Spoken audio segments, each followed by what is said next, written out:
investing in community-based prevention and intervention programs, and measuring the results of these efforts through a decrease in violent crime, not merely by arrests and convictions as if they were ends in themselves.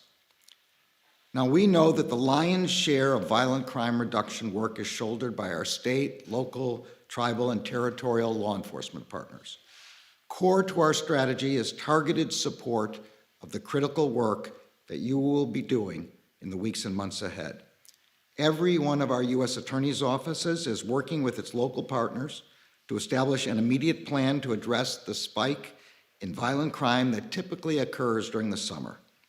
And the law enforcement components of the department are making enhanced resources available to help prevent and disrupt violent crime and to focus on the most dangerous, most violent offenders. The department is also strengthening our Project Safe Neighborhoods, our cornerstone initiative that brings together law enforcement and community stakeholders to develop solutions to pressing violent crime problems. Community-led efforts are vital to preventing violence before it occurs.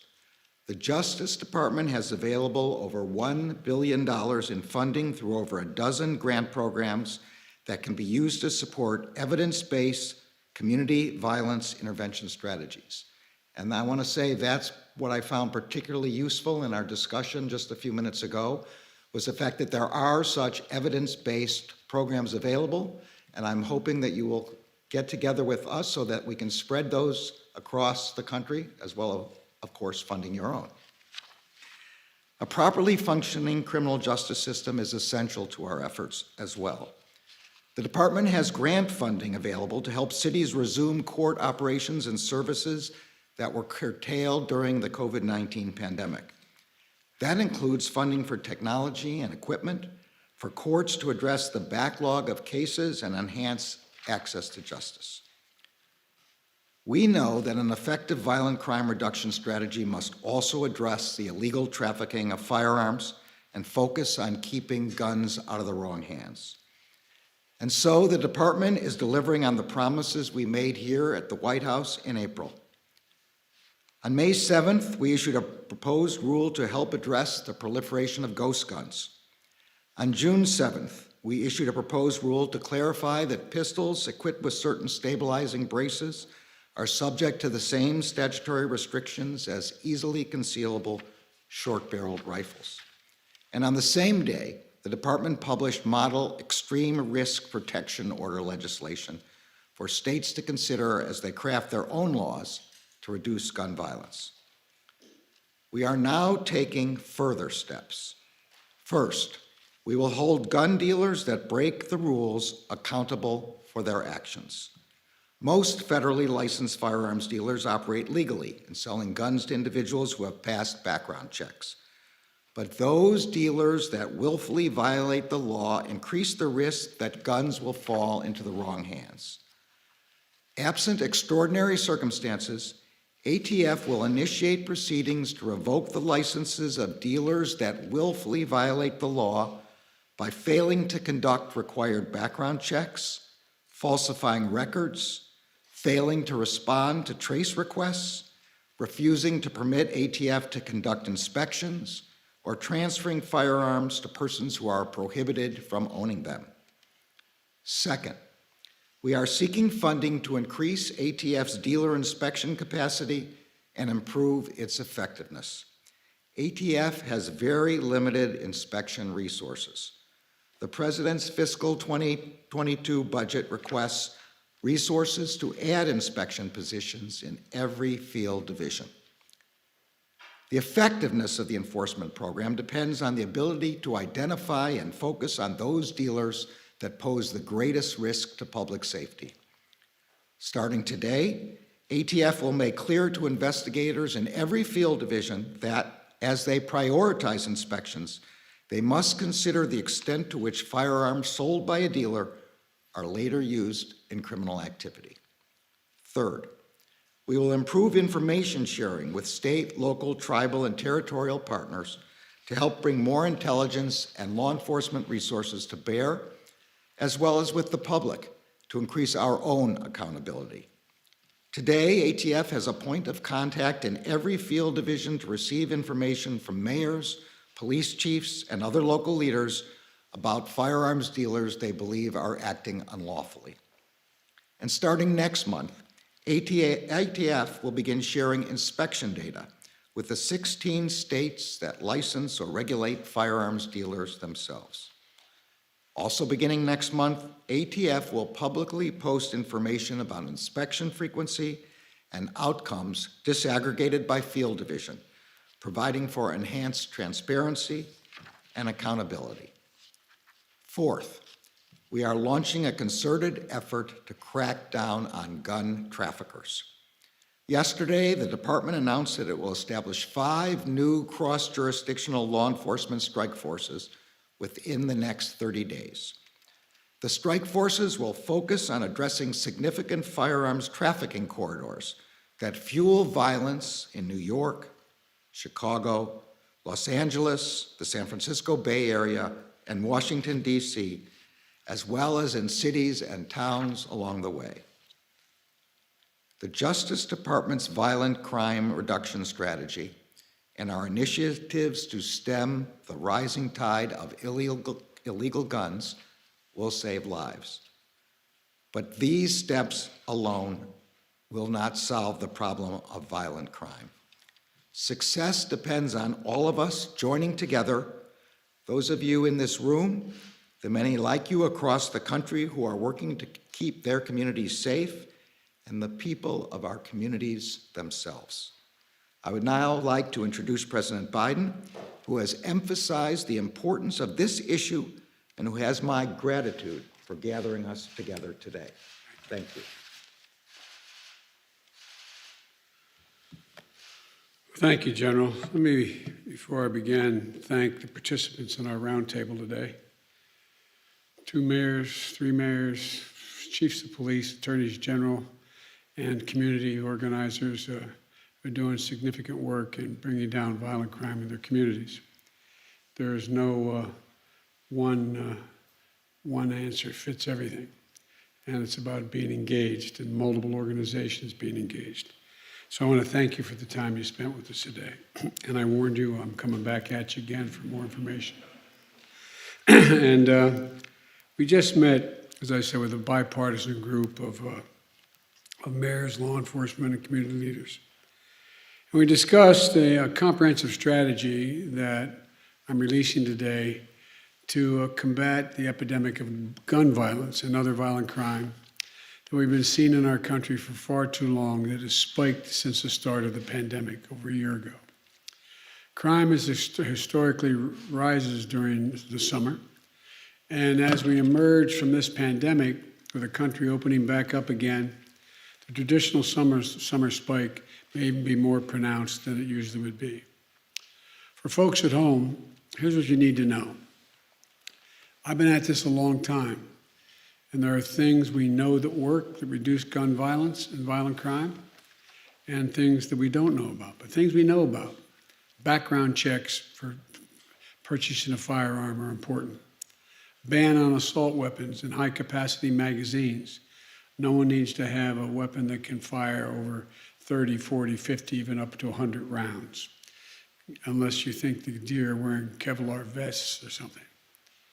Community policing and programs that keep neighborhoods safe and keep folks out of trouble. These efforts work, they save lives. But over time, these policies were gutted and are woefully underfunded. In our conversation today, we talked about our strategy to supercharge what works while we continue to push the Congress to act on sensible gun violence legislation. First, we discussed cracking down, as you heard from the Attorney General, on rogue gun dealers. We know that if there is a strict enforcement of background checks, then fewer guns get into the hands of criminals. Background checks have thus far kept more than 3 million guns out of the hands of felons, convicted felons, fugitive, domestic abusers, and others prohibited from being able to purchase a gun. And there's still too many loopholes in that system.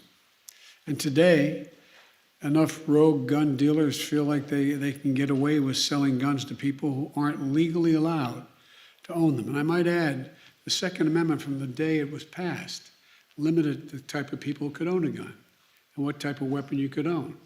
You couldn't buy a cannon. Those who say the blood of patriots, and all the stuff about how we're going to have to move against the government.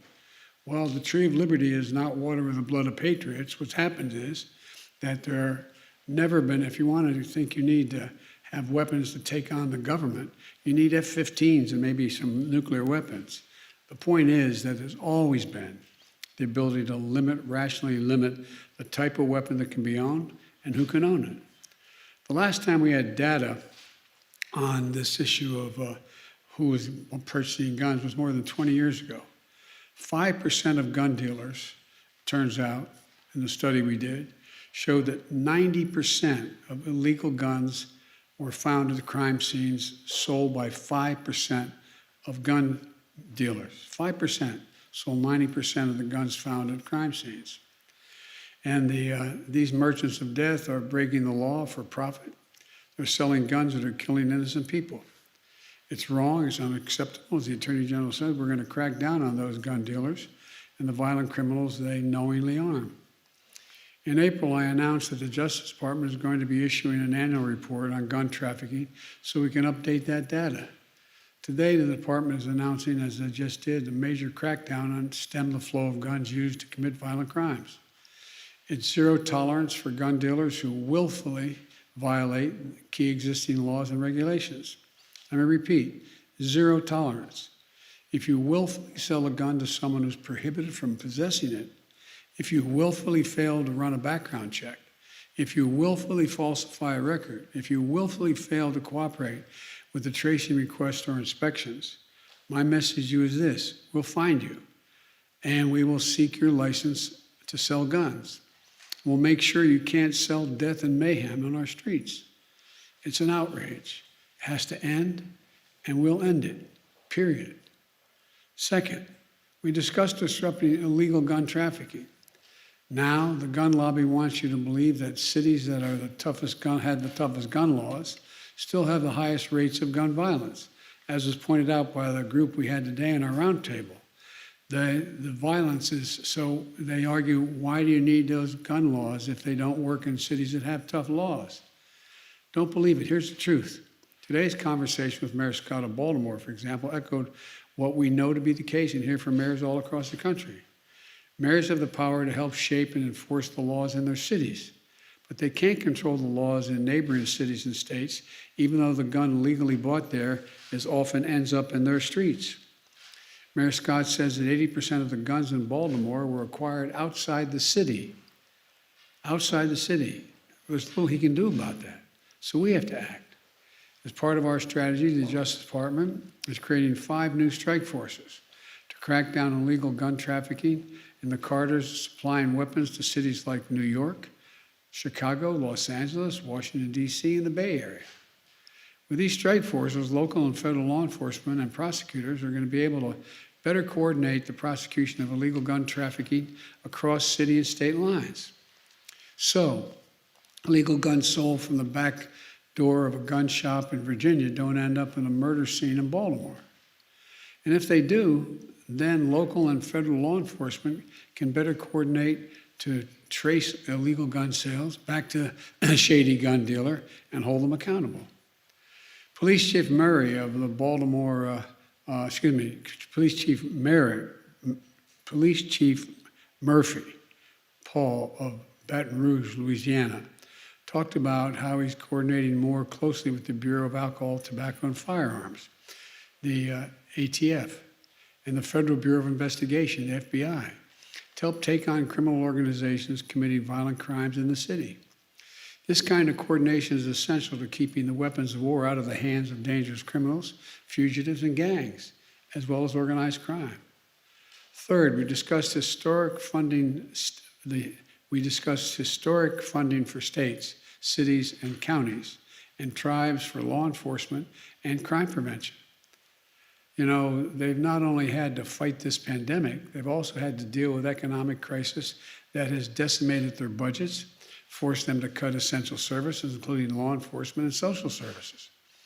And amid the COVID-19 pandemic, they've had to deal with a second public health crisis, gun violence.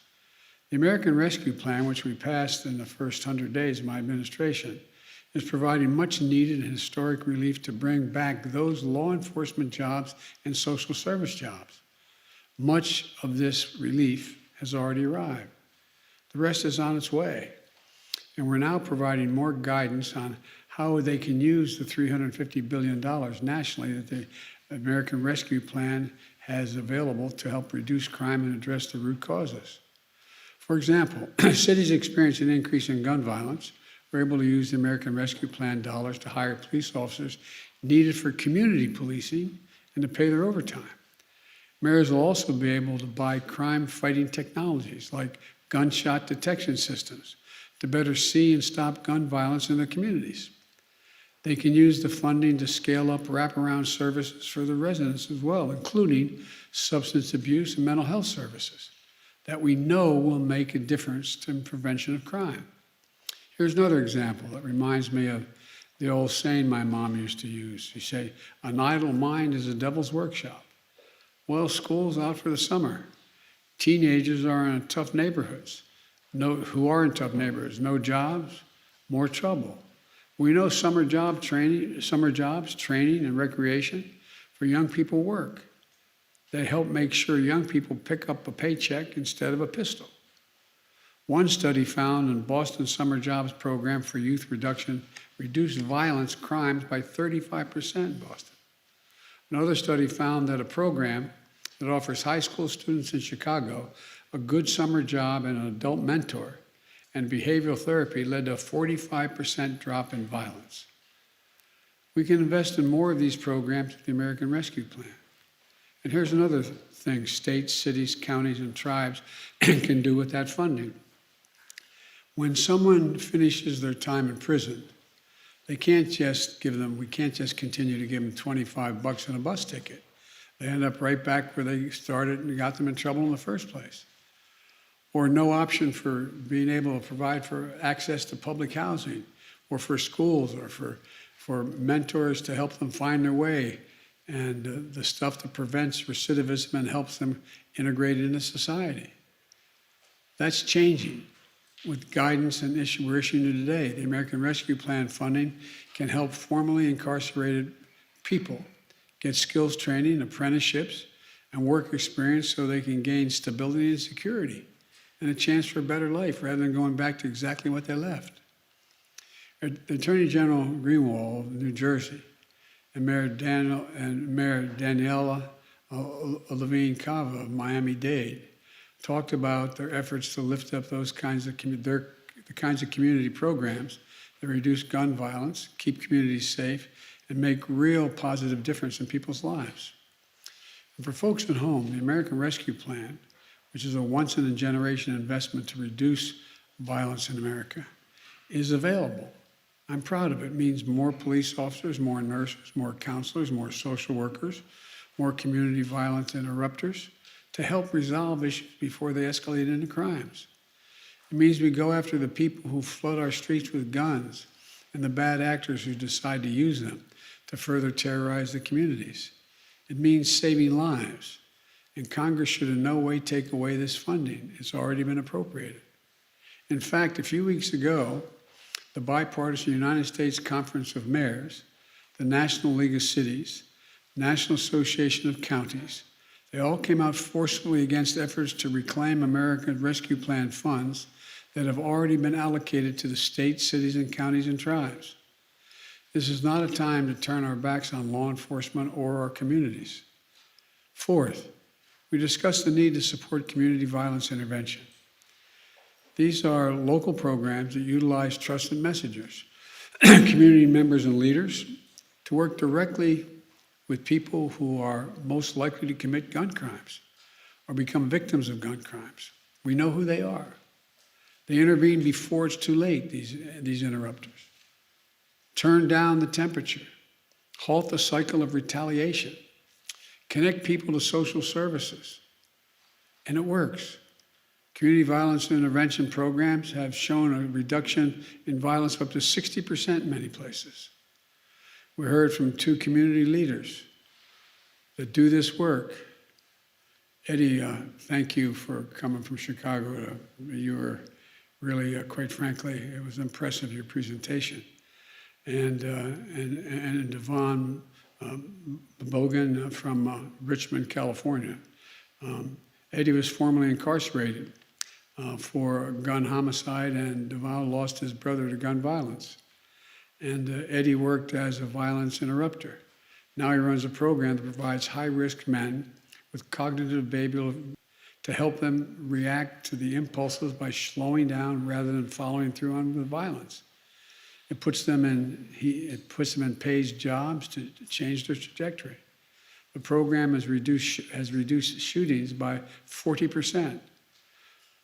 Devon runs a program across California and 6 other states that enroll high-risk individuals in peace fellowships, complete with intensive mentoring and social services.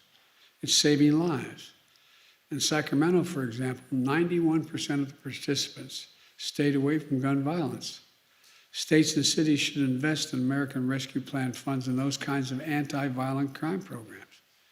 And today I'm announcing that the White House will be working with 15 jurisdictions that are doing exactly that, from Baltimore to Baton Rouge to Memphis to Minneapolis, to build up their community violence intervention programs starting this summer. And Mayor Steve Allender of Rapid City, South Dakota, a Republican and a former chief of police himself, joined us today and will be part of the effort to help disrupt cycles of crime and violence in his community and nearby tribal communities. We need more mayors to follow, and I'm going to be keep pushing for more of these proven programs, which are part of the American Jobs Plan in my budget. 5th, and I'll close with this, we talked about the lives we lost have already been lost, and the lives that we can save. We talked about how much pain and loss so many people have experienced, and so many people have now accepted as their fate here in America. We have an opportunity to come together now as Democrats and Republicans, as fellow Americans, to fulfill the first responsibility of government on our democracy, to keep each other safe. Enough. That means Congress passing sensible gun prevention, violence prevention initiatives makes sense. Background checks, ban on assault weapons, repeal of liability shield for gun manufacturers. It means the Senate reauthorizing the Violence Against Women Act, my proudest legislative accomplishment, to close the so-called boyfriend loophole. It's boyfriend and stalking loophole to keep guns out of the hands of abusers. We added the provision saying if you have a stay-away order, you are stalking someone and you're told that has to stop, you can't own a weapon. Every single month, an average of 57 women are shot and killed by an intimate partner. We can help stop that. It means confirming my outstanding nominee to lead the the ATF, David Chipman. It's been without a leader for a while. The top job has been unconfirmed for much too long. A career and distinguished ATF official for 25 years, David is eminently qualified for the job that we desperately need to fill. As Vice President, I pushed hard to lift the freeze on gun violence research at the Center for Disease Control, the CDC. Guess what? Why should they not be able to study gun violence and what causes it? But there's been a block on it. I want to unfreeze that. As president, my budget doubles funding for the gun violence research at the CDC and the National Institutes of Health, the NIH, to study gun violence as a public health threat that it is. And while we keep pushing there, Vice President Harris and I also, and our entire administration, will continue taking action where we can. Let's stop the proliferation of ghost guns, as we announced back in April with the Attorney General. We need to support the development of smart gun technologies. This doesn't affect responsible gun owners or Second Amendment rights. It helps keep guns out of the hands of people who shouldn't have them in the first place, from a child who accidentally picks it up to a burglar or a violent criminal trying to steal it and use it. We need to keep building on the gun violence and crime prevention strategy we're laying out today. Folks, this shouldn't be a red or blue issue. It's an American issue. We're not changing the Constitution. We're enforcing it, being reasonable. We're taking on the bad actors doing bad and dangerous things in our communities and to our country. Talk to most responsible gun owners and hunters. They'll tell you there's no possible justification for having 100 rounds in a magazine of a gun. Like I've said before, what do you think? The deer wearing Kevlar vest? Responsible gun owners will tell you that there are too many people today who are able to buy a gun but shouldn't be able to buy a gun. And these kinds of reasonable reforms have overwhelming support from American people, including gun owners. The bottom line is this: let's show the world and show ourselves that democracy works, that we can come together as one nation. We can do this and save lives. So thank you. God bless you all, and may God protect our troops. And again, I thank you all for participating. But the bad news for you all is I'm coming back. I need your continued help. So thank you very, very much. In general, thank you. Mr. Appreciate President, are you still holding out hope that Congress can pass another assault weapons ban? I never give up hope. How do you feel about the bipartisan infrastructure deal that's been released? I'll tell you that when I get the final numbers tonight. Mr. President, what do you feel is the most effective thing that government can do to change the mindset of those who feel compelled to pull the triggers of these guns? By being engaged in a whole range of programs we talked today, everything from mental health programs to engaging people early on and letting them know there's other options. Making sure that when a child is young, they have access to real education. They get started off on the right foot. Making sure that when someone gets out of prison, they're not denied public housing. They don't have to go back under the bridge where they're living before, that they're able to get help for health care, et cetera. And re-engaging them in the neighborhood, giving them some hope, some opportunity. And in the meantime, making sure that those folks who are taking advantage of them by taking advantage of their situation are in fact held accountable. Thank you all How so much much. of a care of the voting rights bill? Do you think it's time to reform the filibuster? I think it's time to pass the voting rights.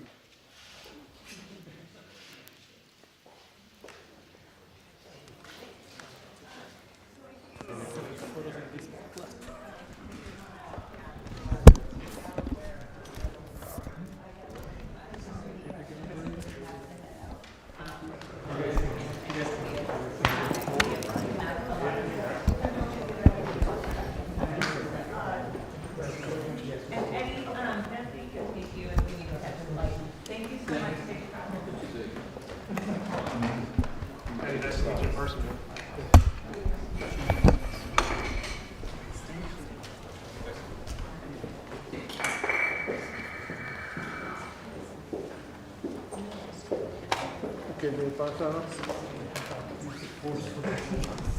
it?